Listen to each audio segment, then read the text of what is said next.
Good day po! Sa video ito, i-share ko po sa inyo ang paggawa ng Japanese style fried chicken. It's called karage.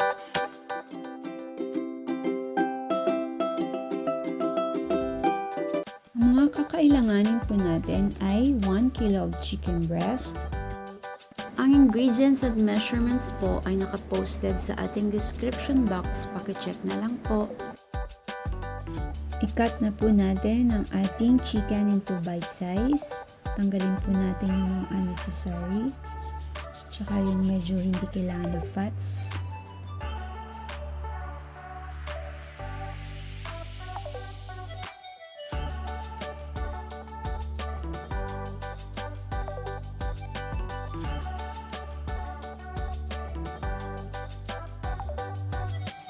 Hindi na po natin ang ating marinating mixture. Add the 1 cup Hondashi Tsuyu. Add the 1 tablespoon grated garlic. Pwede syempre gumamit ng fresh grated garlic at fresh grated ginger. Add the 1 tablespoon of grated ginger. And add the 1 teaspoon of black pepper.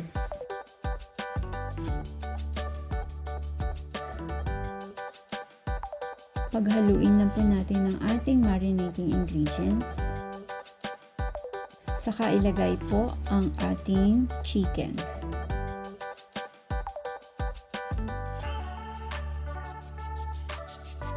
Siyempre, i-add natin ang ating secret ingredients. Ang ginger ale.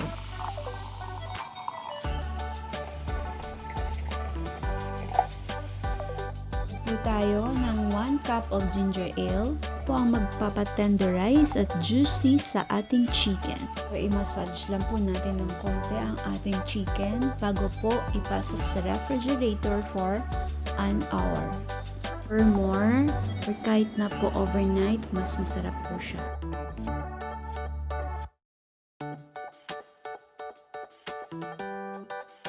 After 1 hour, pwede na pong i-fry ang ating chicken.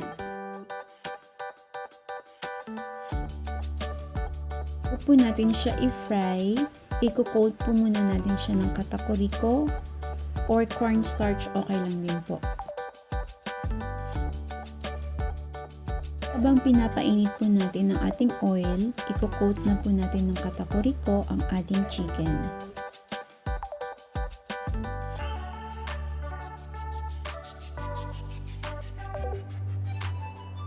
Mainit na po ang oil, pwede na po tayo mag-fry. So, i-fry lang po natin ang ating chicken 5 minutes both side o until golden brown.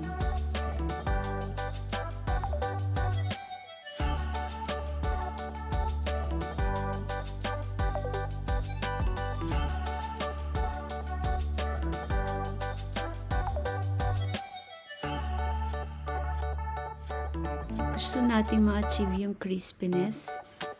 Kaya kailangan balik-balik pa rin po natin yung chicken natin.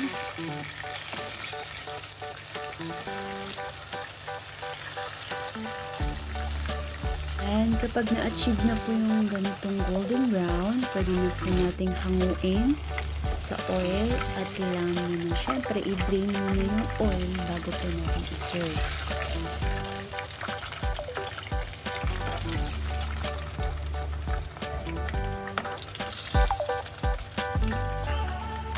Yan, ready na po ang ating karage, the Japanese style fried chicken.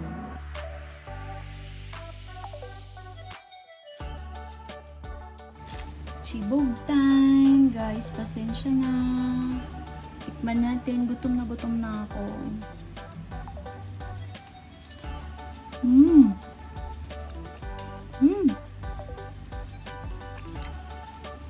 Yep. Sorry, ako lang yung kumakain.